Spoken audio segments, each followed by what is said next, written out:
সবাই সেই গান শুনছে। বাবা, যে গান শুনে আমরা সনাতন ধর্মের মানুষ হয়ে কাঁদতে পারলাম না, একজন মুসলমান হয়ে কেঁদেছিল। এটা সত্যি কথা মা? ওই নবাব কেঁদেছিল। কত সুন্দর গানের কথাগুলো মন দিয়ে শুনুন।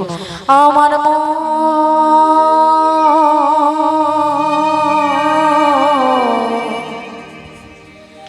আমার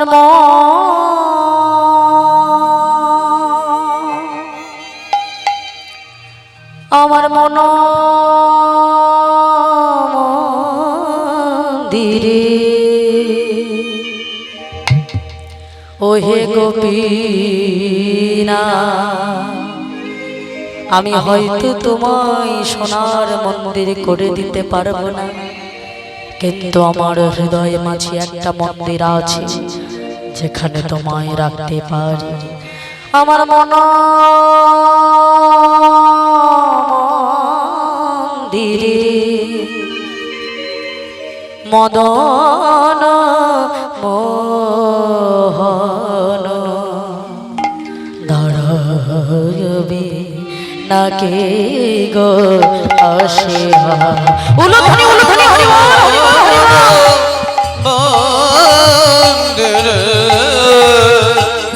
ওই মদন মোহন দাঁড়াবে নাকি গো আসিয়া। আমি তব নাম লয়ে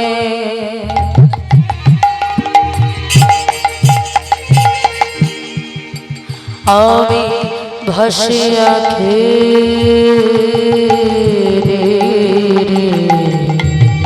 তব নাম লয়ে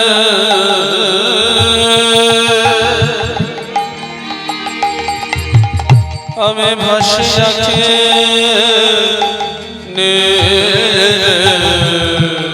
আমি কাঁদি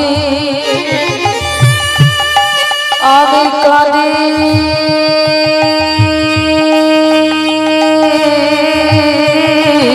আমি কাঁদি নীরজনে বসি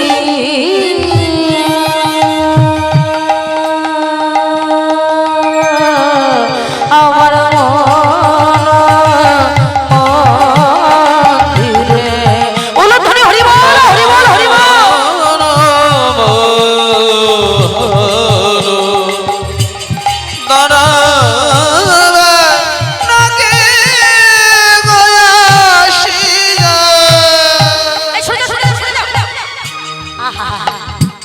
কি সুন্দর গান গাইছে গো। এ তো মনে হচ্ছে গান গেয়েই মানুষের রোগ ভালো করে দেবে। এই সরে যাও। এই শোনো, আমি সব থেকে বেশি করি, তোমরা আবার পিছনে যাও তো, আমি সামনে যাব। ও বাবা, গরিব গরিব বলে সবাইকে পিছনে দিয়ে সবার সামনে দাঁড়িয়েছে কেন? গানটা শুনবে বলে। তখনও গানটা গাইছে মুকুন্দ সরকার। ও গো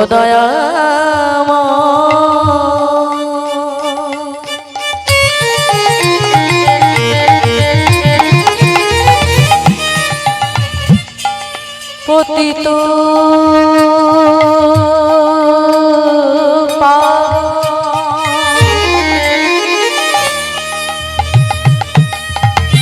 কৃপাময় তুমি,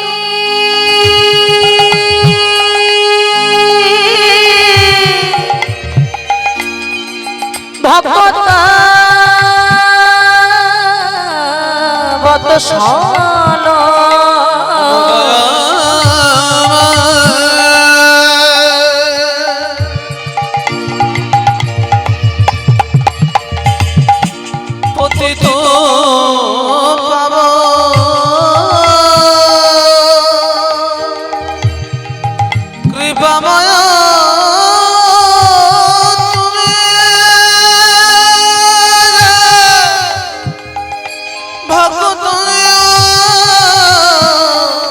বৎসল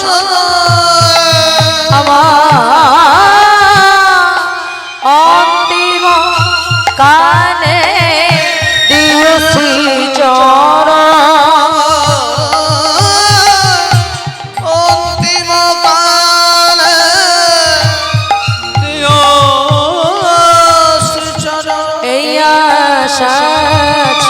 আমার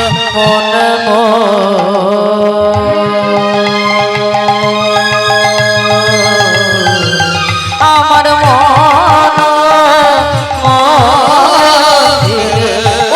হরি বল হরি বল হরি বল।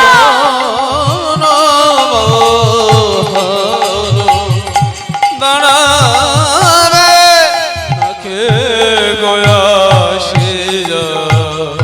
শোনো, আমার পুজো হয়ে গেছে, সব থেকে যে গরিব সে সবার সামনে আগে সামনে এসে দাঁড়াও। বাবা বাবা আমি বেশ সব থেকে গরিব। বাবা কে তুমি? বাবা চিনতে পারিনি। নবাব ওই যে ছেঁড়া জামা কাপড় পরে আছে তো, মনে মনে ভাবছে নাম জিজ্ঞেস করেছে তো ভুল ভাল বলবো। বাবা আমি হলাম হুসেন ফকির। ফকির? হ্যাঁ বাবা, আমার টাকা পয়সা নেই। আচ্ছা তোমার কি হয়েছে? বাবা আমার পেটে খুব ব্যথা, কিছুতে রোগ ভালো হচ্ছে না। রোগ ভালো হচ্ছে না? আচ্ছা ঠিক আছে, জামা খোলো, খুলে আর মাটিতে শুয়ে পড়ো। নবাব মনে মনে ভাবে এটা চিকিৎসা ছিরি হলো। এই বেটা জানে না তো আমি কে, আমাকে বলে কিনা জামা খুলে মাটিতে শুতে। রোগ যদি ভালো না হয় আজকে বেটার বুঝিয়ে দেবো, আজকে ওর একদিন কে আমার একদিন। হ্যাঁ, রোগ যদি ভালো না হয় বুঝতে পারবে। তবে হ্যাঁ বলেছে যখন শোবো, এখন এই বলে যেই না জামাটা খুলেছে, যেই না জামা খুলে যেই না মাটিতে শুয়েছে।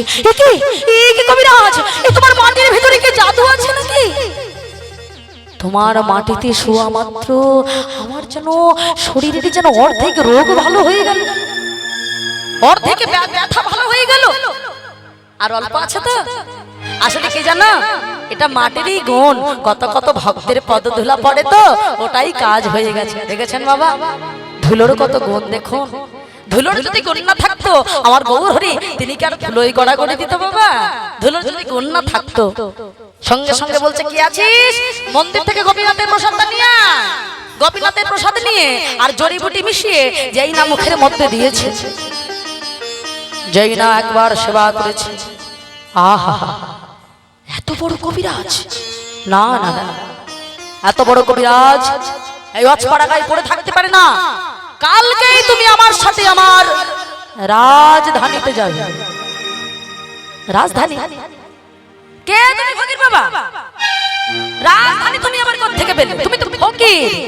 দেখো এতক্ষণ পরিচয়টা গোপন করেছিলাম, আর গোপন করব না। আমি কোনো ফকির টকির নই, আমি হলাম আমার সারা বাংলার নবাব হোসেন শাহ। হুজুর আপনি এসেছেন এই গরিবের দরবারে? আমি একটা গরিব মানুষ, আপনি আমার কাছে এসেছেন, না এসে উপায় কোথায়? তুমি নাকি কোনো রাজার বাড়ি যাও না, আমি চলে আসলাম। রোগ যখন ভালো হয়েছে, তোমার মতো এত বড় কবিরাজ এই পাড়া গায়ে পড়ে থাকবে কেন? তুমি আমার রাজধানীতে চলো। ও বাবা কি করবে? জীবনে ভেবেছিল কোনো রাজার বাড়ি যাবে না, কিন্তু ইনি হলেন সারা বাংলার নবাব। যেমন ধরুন এক্ষুনি যদি প্রধানমন্ত্রী আসে, এসে যদি আপনাকে বলে যে আমার সঙ্গে যেতেই হবে, আপনি কি বলবেন আমি যাবো না? বলে বাবা তাহলে তো গর্দান দিয়ে দিতে পারে। হ্যাঁ, তা ঠিক তেমন মনে মনে ভাবছে সারা দেশের ক্ষমতা যার হাতে, আমি যদি না কথা শুনি বাবা আমার দেহ থেকে হয়তো প্রাণটাই কেড়ে নেবে। তা যাই, তাই সারা রাত মহাপ্রভুর কাছে অনুমতি নিয়ে চলে গেল। যখনই গেল মহাপ্রভু আদেশ দিল তোমার যেদিন ইচ্ছা হবে তুমি আবার ফিরে আসবে। কি গেল, কিন্তু মা যাওয়ার পরে একটা শর্ত দিল যে ওই আড়ম্বরপূর্ণ যে ঘর, ওই রাজপ্রাসাদে কিন্তু আমি থাকবো না, আমার জন্য একটা মাটির কুঠির করে দিতে হবে। ওই মাটির কুঠিরেই থেকে গেল। হ্যাঁ, মাটির কুঠিরেই থেকে গেল। দেখেছেন বাবা, এ থেকে কি শিক্ষা দিল? যে আমরা ভক্ত কেউই হতে পারি না বাবা, কারণ আমরা দেখবেন আমরা সব সময় আড়ম্বরপূর্ণ সবকিছু চাই, কিন্তু যারা প্রকৃত ভক্ত তারা কিন্তু আড়ম্বর চায় না বাবা, কারণ জানে বেশি সুখে থাকলে গোবিন্দকে ডাকতে ভুলে যাব। তাই দুঃখটাকে সাথে নিয়ে চলার চেষ্টা করলো বাবা। একদিন এখন শুনতে পেল ওই নবাব যে কত সুন্দর নাকি ভগবানের ভজন গায়, আর এই ভজন শোনার জন্য ওই মুসলমান নবাব দুজন প্রহরীকে সাথে নিয়েছে, দরজার সামনে গিয়ে দাঁড়িয়েছে। আর ঘরের ভিতরে মাটির কুঠিরে তখন মুকুন্দ সরকার কোলের ভিতরে গোপীনাথকে নিয়ে সুন্দর ভগবানের রূপের বর্ণনা করছে। আর এদিকে ওই দরজার পিছনে, এদিকে পিছনে দাঁড়িয়ে আছে তো দরজার সামনে আমার নবাব, মুসলমান নবাব। মনে রাখবেন দুজন প্রহরী যেহেতু রাজা তো হাওয়া করছে কি দিয়ে? ময়ূরের পালক, যেটা আমার গোবিন্দের চূড়ায় ছাড়া অন্য দেবদেবীর চূড়ায় দেখা যায় না। ওই ময়ূরের পালক দ্বারা নির্মিত যে পাখা ওই দিয়ে হাওয়া করছে।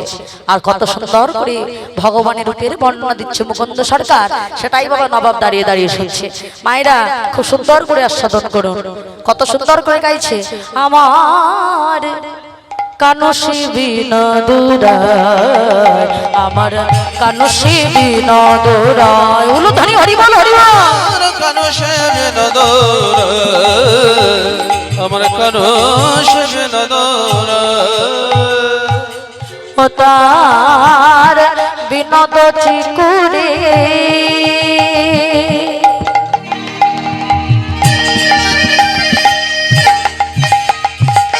বিনোদ বডিহার, তার বিনোদ চিকুরে বিনোদ বডিহার।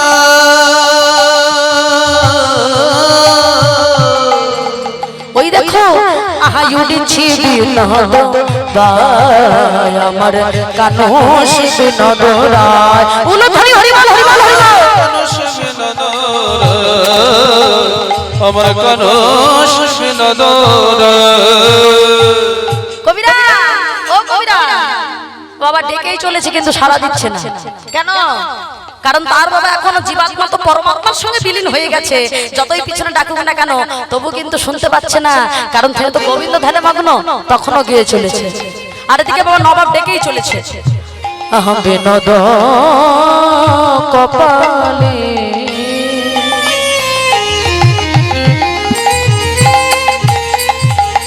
বিনোদ তিলক, বিনোদ বিনোদ সাজে, তার বিনোদ কপালে,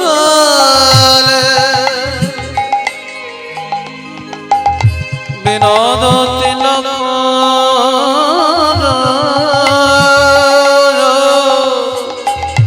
বিনোদ বিনোদ সাজে।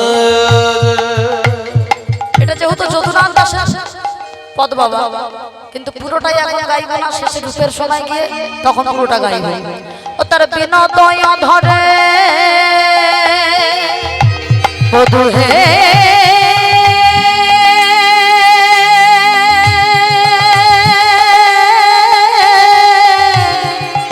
প্রাণবধূ হে,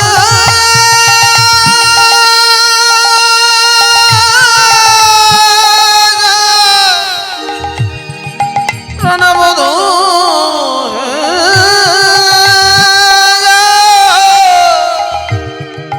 ও তার বিনোদয় ধরে বিনোদ মুরলী, তার বিনোদ ধরে বিনোদ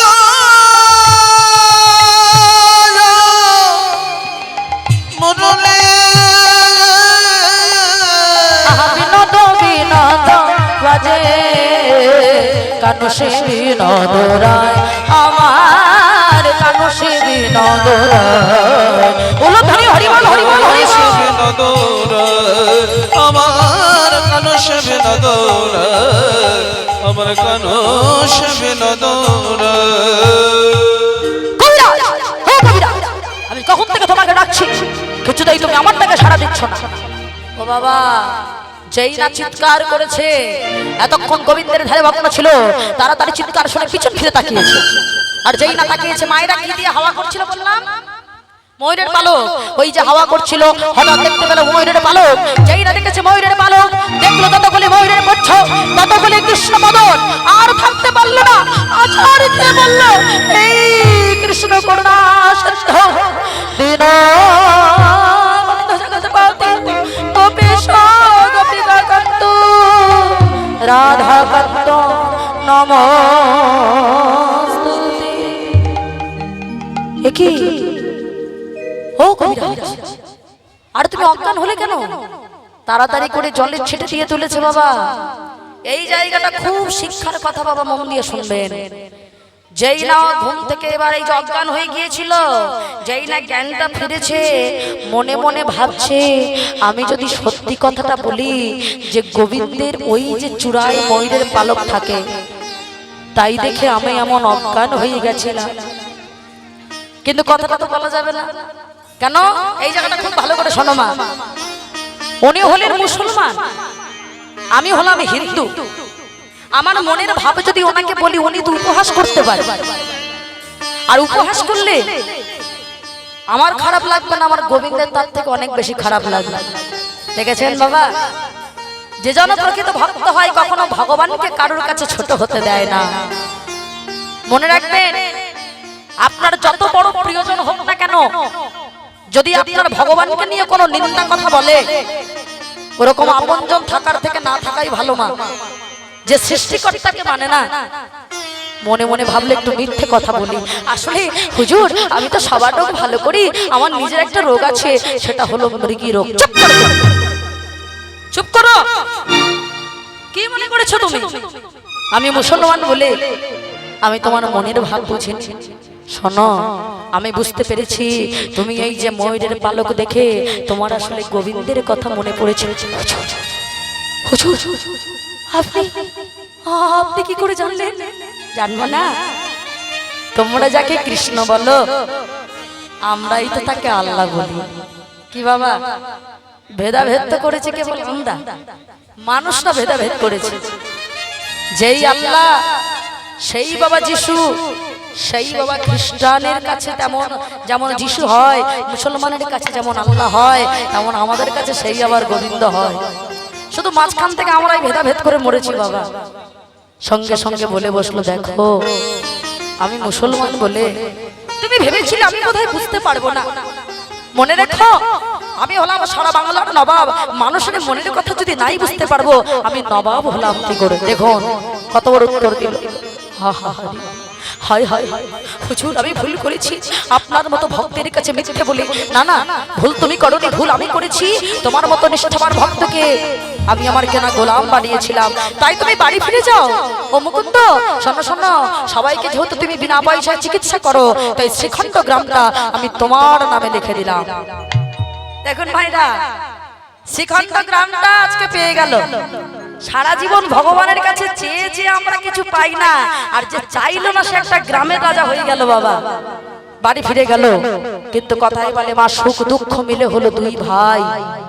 আচ্ছা বাবা, সারা জীবন কি আমরা সুখে থাকি? কি বলেন? দুঃখ থাকে না মা? সারা জীবন কেউ সুখে থাকতে পারে না, দুঃখ একদিন ঠিক আসবে। সুখ দুঃখ মিলে মিশেই হলো মানুষের জীবনটা বাবা। যেই না বলেছে এখন বাড়ি ফিরে গেল বাবা, সব আছে তার আনন্দের দিন, কিন্তু তার নিজের স্ত্রী সবার রোগ ভালো করে, কিন্তু নিজের স্ত্রী অনন্ত দেবীর রোগ আর ভালো করতে পারছে না। অনন্ত দেবীর কি যে হয়েছে পেটের মধ্যে, কিছুতেই রোগ ভালো হচ্ছে না। ছুটে মহাপ্রভুর চরণে আছাড় খেয়ে বলল, ও গো গৌর হরি, ও গো গৌর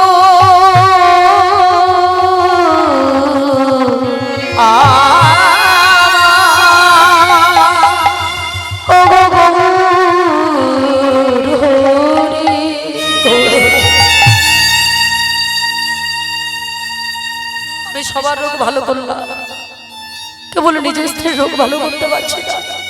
শোনা, আসলে তোমার ভেতরে একটু অহংকার এসেছে। এটা হয় না বাবা? আমরা দেখবেন কোনো কাজ করলে কেউ যদি আমাদের সামনে একটু বেশি সুনাম করে বাবা, ভিতর ভিতর একটা গর্ব হয় না? এটাই খারাপ। নিজের সুনাম কখনো নিজে শুনতে নেই বাবা, এটা শোনা মানেই অহংকার এসে যায়। ওই যে সবার রোগ ভালো করে, সবাই তো ভালো বলে বাবা, ওই ভিতরে একটা অহংকার এসে গিয়েছিল। কিন্তু প্রভু, দোষটা কার? দোষটা তো তোমার। আমি তো চাইনি সংসার করতে, আমি চাইনি সংসারে যেতে।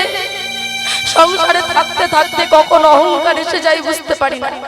আচ্ছা ঠিক আছে, তুমি কষ্ট পেও না। শোনো, এই নাও আমার চিবানো পান। মহাপ্রভুর চর্বিত তাম্বুল যেই না দিল, ওই চর্বিত তাম্বুল এনে যেই না অনন্ত দেবীকে খাইয়ে দিল বাবা, অনন্ত দেবীর রোগ তো ভালো হলোই। হ্যাঁ হ্যাঁ, মহাপ্রভুর চিবানো পান খেয়ে রোগ তো ভালো হয়েছে বাবা, আর কিছুদিনের ভিতরে একটা আনন্দের সংবাদ চারিদিকে ছড়িয়ে পড়লো। কি বলেন তো? ও মায়েরা, অনন্তা দেবী হয়েছে গর্ভবতী। যতক্ষণ না স্বামী স্ত্রী থেকে যতক্ষণ না একটা সন্তান আসে, মা বাবা যদি না বলে তাহলে কি আনন্দটা বোঝা যায়? তাই সেই সঙ্গে সঙ্গে অনন্তা দেবী হলো গর্ভবতী। সেই গর্ভ কবে ভূমিষ্ঠ হলো? মাঘ মাসের শ্রী পঞ্চমী তিথি, মানে সরস্বতী পূজার দিন। ছোট্ট ভক্ত রঘুনন্দন আমার জন্মগ্রহণ করছে। মায়েরা উলুধ্বনি করে, আর বেশিক্ষণ কষ্ট করতে হবে না, উলুধ্বনি করে সবাই মিলে বলুন, হেন কালে জন্মিলা শ্রী রঘুনন্দন, কালে জন্মিল শ্রী রঘুনন্দন, হেন কালে জন্মিলা শ্রী রঘুনন্দন। তালে তালে উলুধ্বনি। শ্রী রঘুনন্দন মুকুন্দ দাসে তাহায় আনন্দিত মুকুন্দ হের তাহায় আনন্দিতম, আনন্দ ধরে না, ধরে না, আনন্দ ধরে না, ধরে না, রঘুনন্দনের জন্ম হেরে আনন্দ ধরে না। রঘুনন্দনের বদন হেরে আনন্দ ধরে না। ঠাকুর মশাই, আপনার ছেলে হয়েছে, নিয়ে এসো নিয়ে এসো, তাড়াতাড়ি করে সত্যজাত ছেলে নিয়ে মা সরস্বতীর চরণে দিয়েছে। মা সরস্বতী শ্রী চরণে কইল সমর্পণ। উলুধ্বনি। সরস্বতীর শ্রী চরণে কইল সমর্পণ। আশীর্বাদ করো মা, আশীর্বাদ করো মা, আশীর্বাদ করো মা, আশীর্বাদ করো মা, ভাগবত পড়তে পারি আশীর্বাদ করো মা, ভাগবত পড়তে পারে আশীর্বাদ করো মা, সংকীর্তন গাইতে পারি আশীর্বাদ করো মা, কীর্তন গাইতে পারে আশীর্বাদ করো মা, তুই কানে শোনাইলো মধুর হরি নাম। হরি বল হরি বল।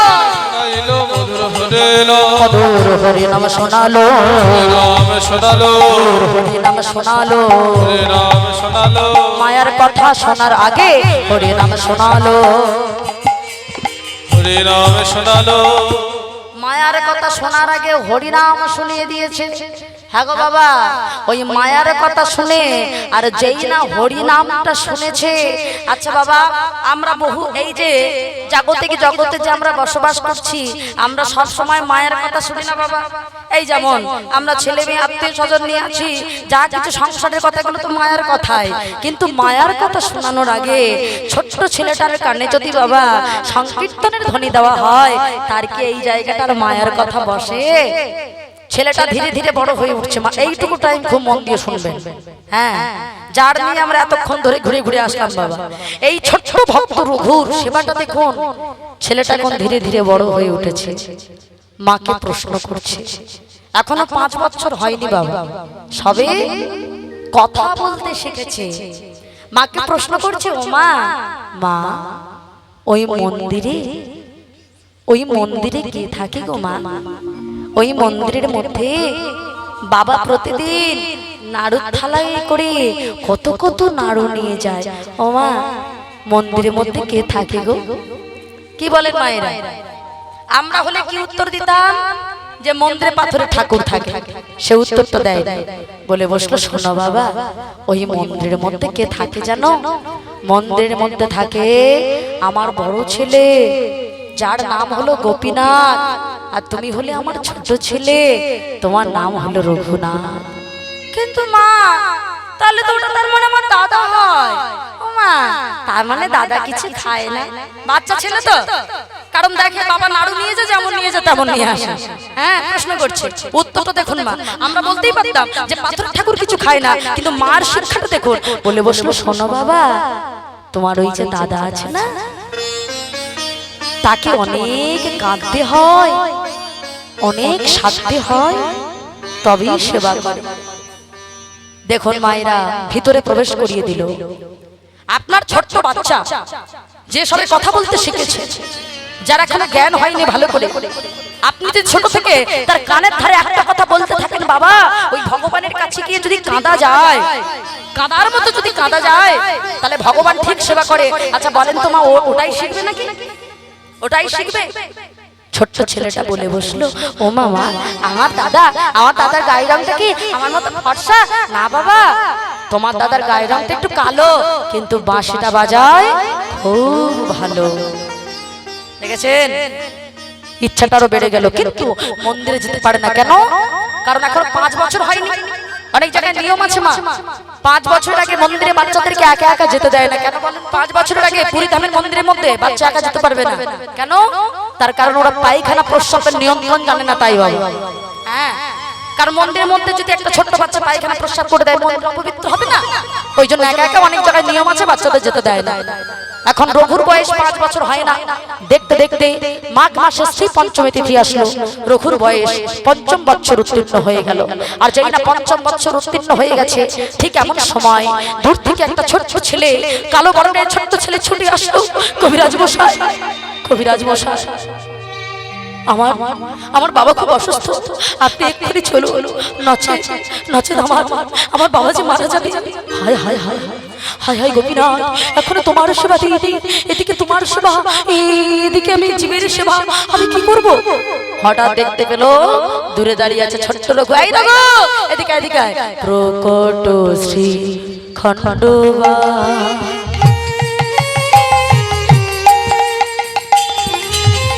ভক্তের নাম শ্রীম কুন্দ প্রকট শ্রীখণ্ডবা ভক্তের নাম শ্রীম মুকুন্দ ঘরে গোপীনাথ সেবা জানি, ঘরে গোপীনাথ সেবা জানি, ঘরে গোপে নাথ সেবা জানি, ঘরে গোপে নাথ সেবা জানি। ও বাবা, এদিকে এদিকে। ও বাবা, আমাকে ডাকছো? হ্যাঁ বাবা, দেখ না তোর বয়সী ছোট্ট ছেলে, ওর বাবা খুব অসুস্থ, আমি ওখানে একটু চিকিৎসা করতে যাব। ও বাবা, বাবা তুমি একটু পুজো দিয়ে এসো। ও বাবা, আমি যাব না বাবা। কেন? আমি তো মন্ত্র জানি না।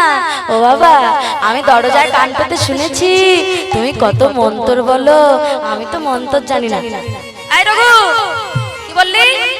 ওই তো মন্ত্র, এই মন্ত্র কথাটা বারবার বল দেখি। কেন? মন্ত্র মন্ত্র মন্ত্র মন্ত্র মন্ত্র মন্ত্র মন্ত্র মন্ত্র। আরে রঘু, মন্ত্র কথাটা বারবার বলতে বলতে উচ্চারণ হলো তোর মন। তোর মন যদি ঠিক থাকে কিবা হবে মন্ত্রে। যা বাবা যা, এই নে নাড়ুর থালা নে বাবা, যাও পুজো দিয়ে আসো। সুন্দর করে নাড়ুর থালা নিয়ে মন্দিরের ভিতরে প্রবেশ করেছে। পিতার আদেশ পাইয়া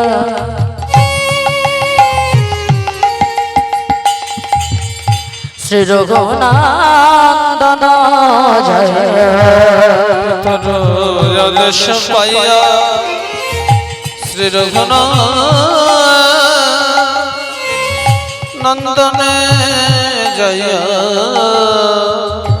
গোপীনাথে সম্মুখে আসিলা, গোপীনাথে সম্মুখে আসিলা, গোপীনাথ সম্মুখে আসিলা,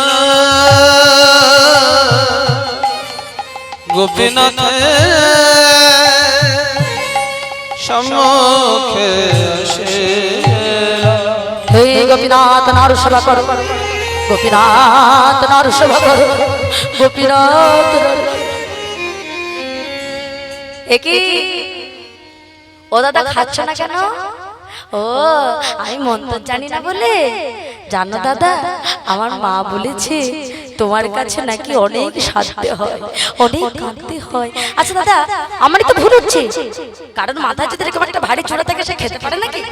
হ্যাঁ, দাঁড়া দাঁড়া দাঁড়া দাঁড়া, আমি চূড়াটা খুলছি, দাঁড়া। ও বাবা, ভক্তিটা দেখুন মায়েরা, বিশুদ্ধ ভালোবাসাটা দেখুন। এমন ভক্তি কি আমাদের আছে বাবা? যে বেদিতে ভগবান থাকে ওখানে আমরা হাত দিতে ভয় পাই, ওই বেদির উপরে একটা করে পা দিয়ে উঠে গেছে বাবা। এই যে দাদা, এই দেখো, এই কিন্তু চূড়া খুলে দিলাম, এই যে চূড়া খুলে দিলাম। আচ্ছা দাদা, তুমি তো এখন নাড়ু খাবে, তো হাতে বাঁশি নিয়ে কি করছো? দাঁড়াও দাঁড়াও দাঁড়াও, হাত দিয়ে তো নাড়ু খেতে হবে, তো বাঁশি নিয়ে এখন চলবে না। দাঁড়াও দাঁড়াও, বাঁশিটাও খুলে দিয়েছি, বাঁশিটাও খুলেছে। ভগবান মনে মনে ভাবছে বেটা করে কি, এ চূড়া খুলে বাসি খুলে আমি কি এখন নিজ পায়ে হেঁটে গিয়ে নাড়ু খাবো নাকি? বেটা করছেটা কি? সব খুলেছে। ও দাদা, দাদা খেয়ে নাও দাদা। ও বুঝতে পেরেছি, আসলে আমি মন্ত্র জানি না বলে তুমি আমার কাছে আসছো না। দাদা গো, কতদিন থেকে তোমার মনে ইচ্ছা আমার যে তোমায় একটু দেখবো। জানো দাদা, আজ আমার সৌভাগ্য হয়েছে। কিন্তু দাদা, মাঝে বলেছিল তোমাকে খেতে দিতে গেলে নাকি অনেক কাঁদতে হয়, অনেক সাধতে হয়। আচ্ছা দাদা, কাদা মানে যদি চোখের জল হয়, তবে সাদা মানে কি গো? ও সাদা মানে মনে হয় দেহের রক্ত। তাই হবে, তাই দিয়ে তোমায় সেবা দেবো। ছোট্ট রোগ আবার পাথরের গোপীনাথের চরণে মাথাটা ঢুকছে। গোপীনাথ, গোপীনাথ, গোপীনাথ, ওহে গোপীনাথ, নারুঘা ওহে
রঘুনন্দন নারদে ওলা ধরে হরি বল, হরি বল।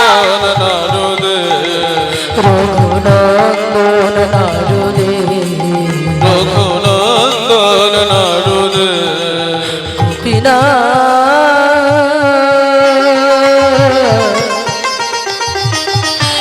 গোপীনাথ, দাদা, ও দাদা এসেছো, দাদা এসেছো। সেই যখন এলে এত কেন কাঁদালে, এত কেন রক্ত ঝরালে, বলে বসলো রে রঘুরে, এ জগতে সবাই আমায় ভালোবাসে,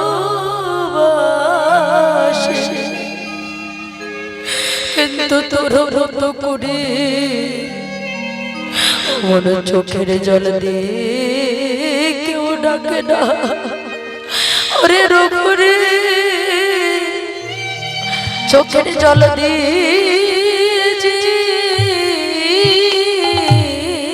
আমায় ডাকে, তাকে যে আমি বড় ভালোবাসি। কেন জানিস রঘু, আমি চোখের জল বড় ভালোবাসি। হরি বল, হরি বল।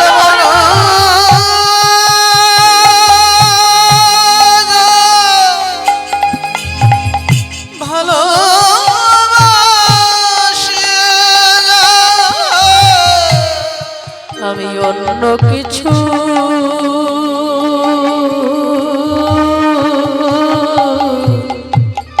চাই না,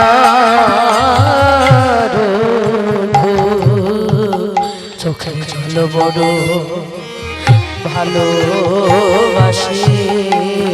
আমি অন্য কিছু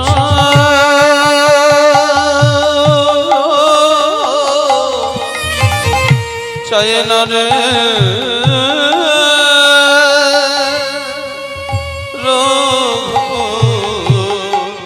চোখের জল বড় ভালোবাসে।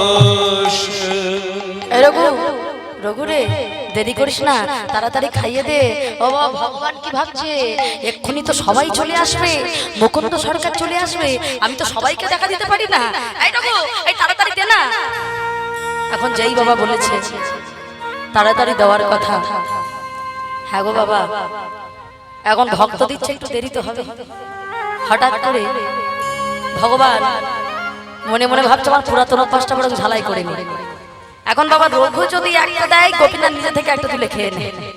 হ্যাঁ, নিজে থেকে একটা তুলে খেয়ে নেয়।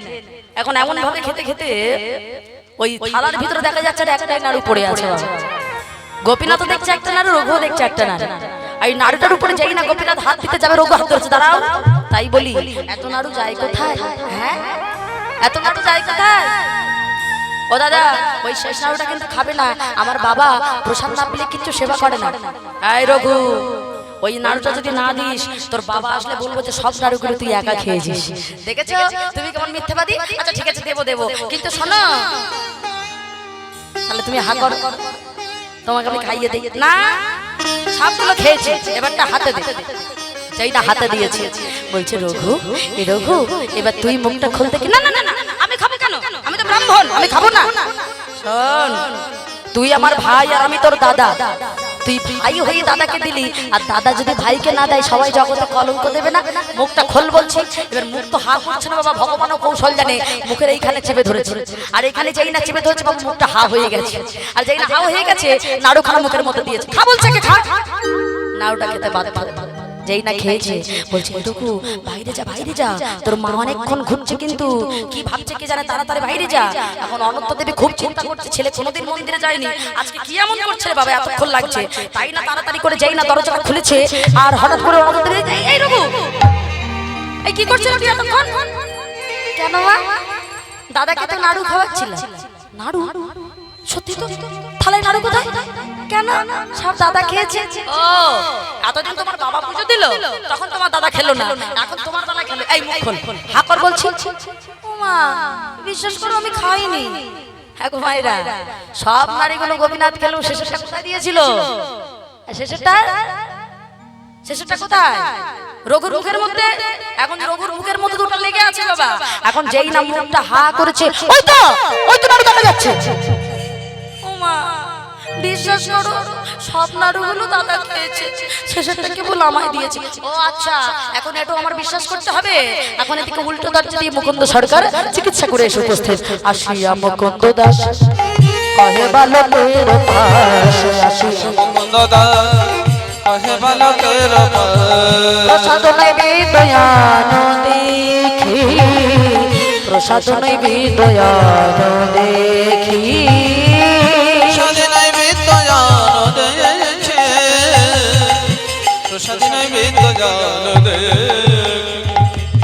এখন মা নালিশ করেছে, মাও নালিশ করেছে যে তোমার ছেলে মিথ্যাবাদী।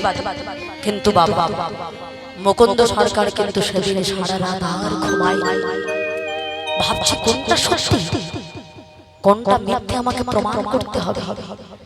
কারণ যে ছেলে আমার মহাপ্রভুর কৃপায় পৃথিবীতে আসলো, যে ছেলে মা সরস্বতীর চরণে দিলাম, সেই ছেলে মিথ্যাবাদী হতে পারে না, আমাকে প্রমাণ করতে হবে।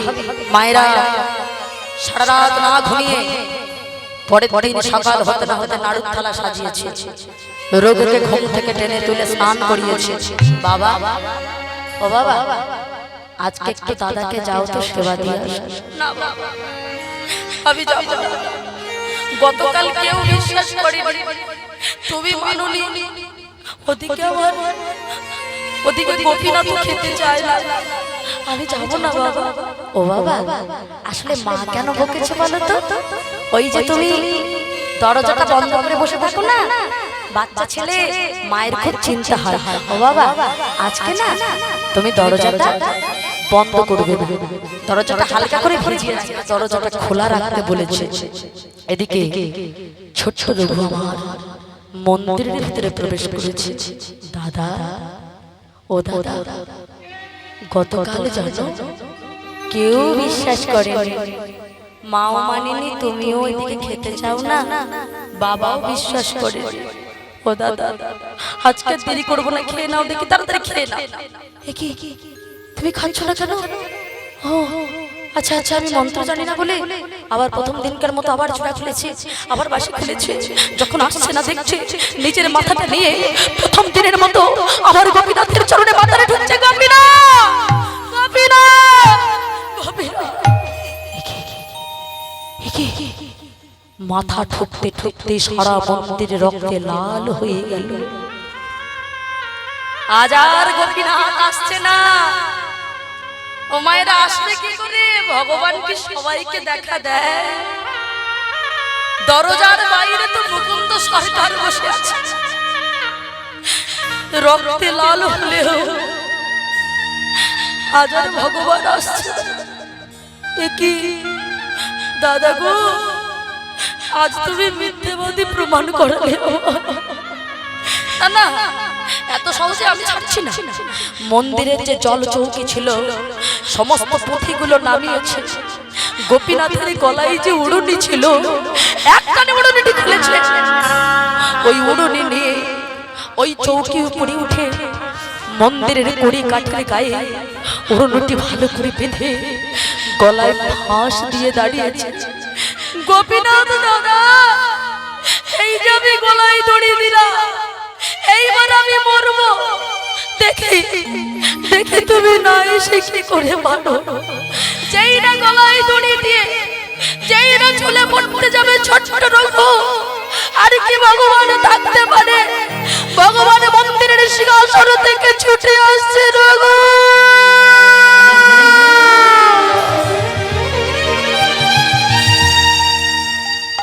এসে ধরেছে কোথায় জানেন? ভক্ত যেহেতু চৌকির উপরে না, রঘুর ফাটা বুকের ভিতরে জড়িয়ে ধরে।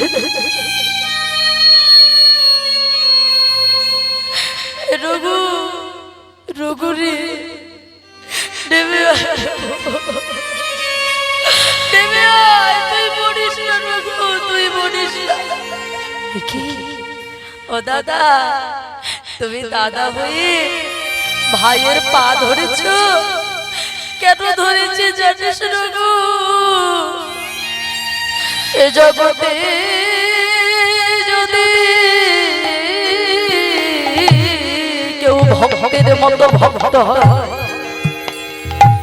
তবে তার চরণ খানি আমি আমার হৃদয়ে মাঝে নয়, আমার মস্তকে ধারণ করিতে পারি। কেন জানিস রঘু? এ জগতে সময় আমায় কত কিছু ফল মূল কত কিছু দিয়ে সেবা দেয়, কিন্তু তোর মতো এবার চোখের জল দিয়ে নিজের জীবন দিয়ে আমায় কেউ ভালোবাসে।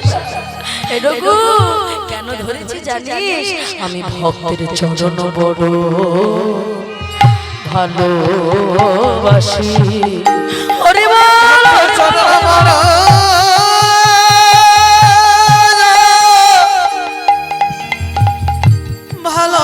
ভালোবাসি।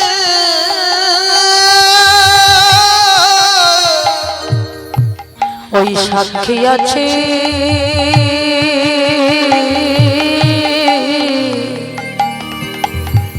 রাধা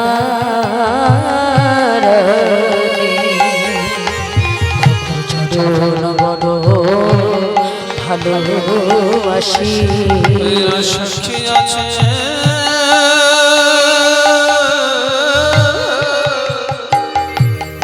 আমার রাধা,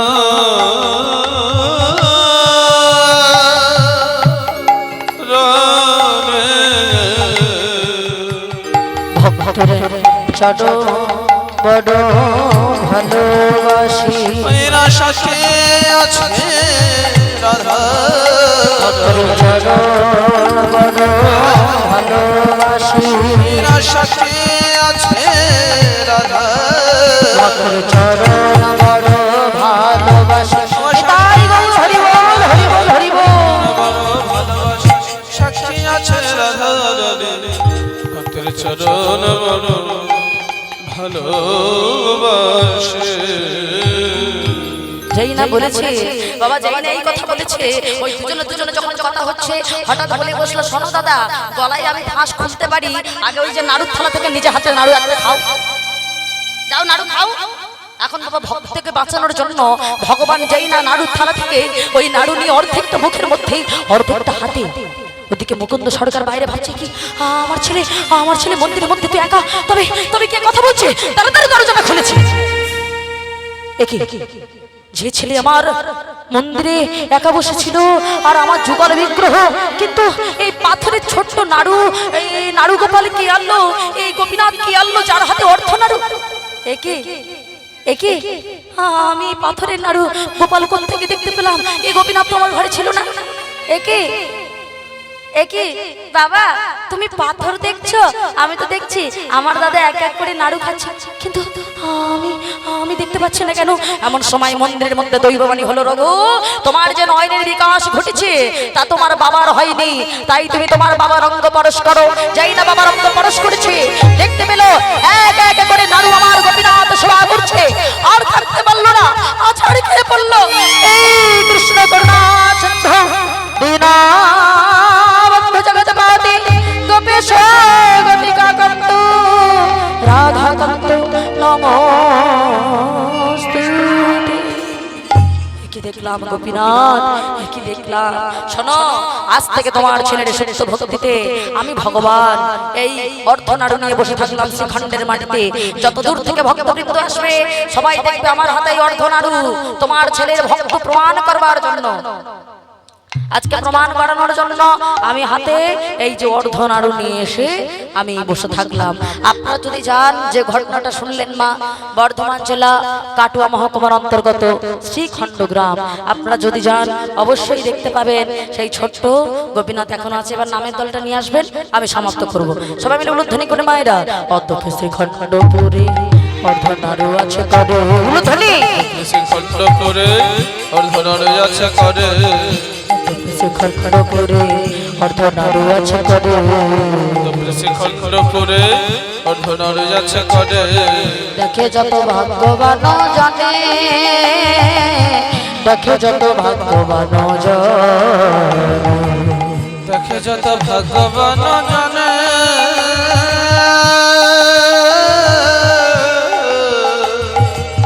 দেখে যত ভগবান জানে। ভক্তের বাসনায় আজি পূরণ হইল, বাসনায় আজি পূরণ হইল, আনন্দে বাহু তুলে হরি হরি বলো, বাহু তুলে হরি হরি হরি বল হরি বল হরি বল হরি বল, নিতাই হরি বল হরি বল হরি বল হরি বল।